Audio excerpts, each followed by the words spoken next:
हनुमानगढ़ में भी गिरा मिसाइल का मलबा। ये तस्वीर भी अब सामने हमारे पास आने वाली है। लखूवाली के पास के गांव में ये मलबा मिला है। हनुमानगढ़ के पास भी मिसाइल का जो टुकड़ा है वो मिला है।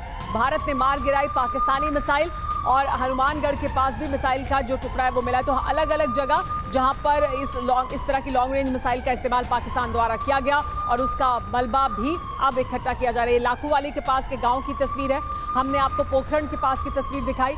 दोनों जगह से जो मिसाइल के टुकड़े हैं, मिसाइल के हिस्से हैं, वो अब साफ तौर पर देखे जा सकते हैं। लेकिन ये लॉन्ग रेंज मिसाइल है, यानी पाकिस्तान के आर्सेनल में, पाकिस्तान के पास हथियारों में जो उसकी सबसे शक्तिशाली मिसाइल थी उसका उसने इस्तेमाल किया और उस मिसाइल को गिरा दिया गया, मार गिराया गया भारत। और देखिए लॉन्ग रेंज मिसाइलों का इस्तेमाल भी किस कदर किया गया है। अभी हमने पोखरण की तस्वीर दिखाई अपने दर्शकों को। ये जो तस्वीर आपकी स्क्रीन पर है ये हरियाणा के हिसार की तस्वीरें हैं और अब जानकारी ये मिल रही है कि लखूवाली के पास के गांव में भी ये मलबा मिला है भारत ने। ये देखिए ये जो तस्वीर है ये हम आपको दिखा रहे हैं। पाकिस्तानी मिसाइल यहां पर भी मार गिराई गई है।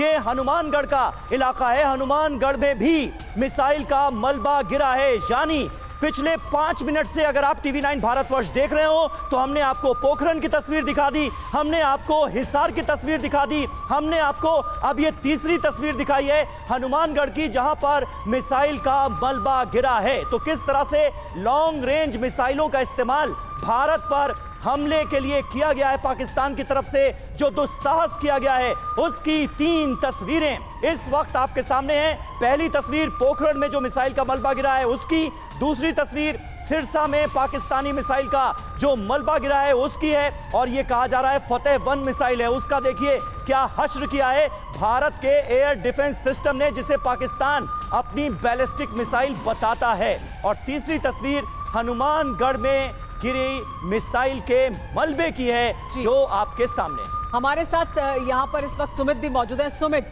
ये 3 तस्वीरें हम दिखा रहे हैं।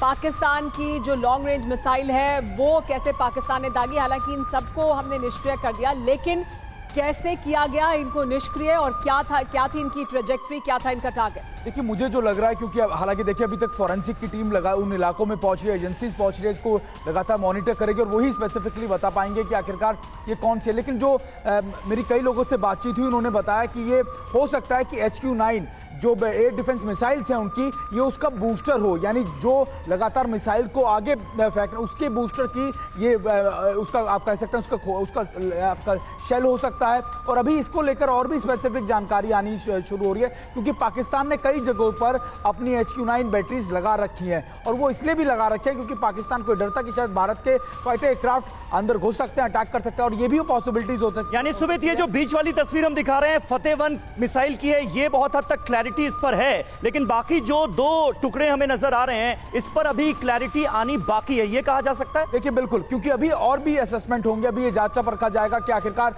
ये सच में कौन सी मिसाइल है, कहां से मैन्युफैक्चर है। तो ये सारी असेसमेंट थोड़ी देर बाद और क्लियर हो पाएगी क्योंकि थोड़ी देर में ब्रीफिंग की जाएगी। लेकिन इंपॉर्टेंट ये है कि अलग अलग इलाकों में अगर ऐसे ही शेल्स पाए गए तो निश्चित तौर पर ऐसे शेल्स को एक आप कह सकते हैं सिमिलर पैटर्न के शेल्स को इस्तेमाल करके और अटैक करने के लिए इस्तेमाल किया होगा पाकिस्तान ने।